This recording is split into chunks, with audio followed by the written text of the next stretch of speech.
Welcome to the Salmon Runs YouTube. Enjoy the video. In this video, I will explain how to play Asu for beginners. Asu is a popular rhythm game where your objective is to click, hold, and spin various objects in time with music. You will primarily use a mouse or drawing tablet for aiming and a keyboard for clicking. We will cover the core mechanics, essential controls, and tips for starting your journey. Get ready to improve your hand-eye coordination and rhythm. Let's dive into the three main types of hit objects you will encounter.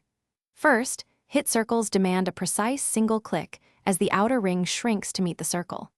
Next, sliders require you to hold down your click and trace the path of a moving ball until it finishes.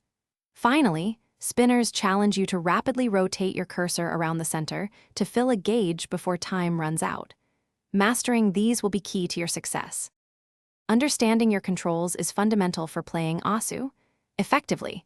You will typically use a mouse or a drawing tablet to control your cursor's movement across the screen. For clicking the hit objects, most players assign two comfortable keyboard keys, commonly Z and X, to alternate between.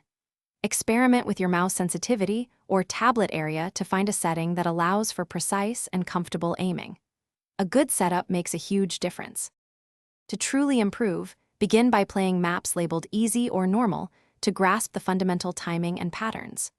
Prioritize hitting notes accurately and maintaining your combo rather than trying to play very fast songs immediately.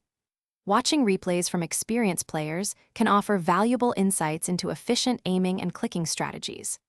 Remember, consistent, shorter practice sessions, perhaps 15 to 20 minutes daily, are far more beneficial than infrequent. Lengthy ones, enjoy the rhythm.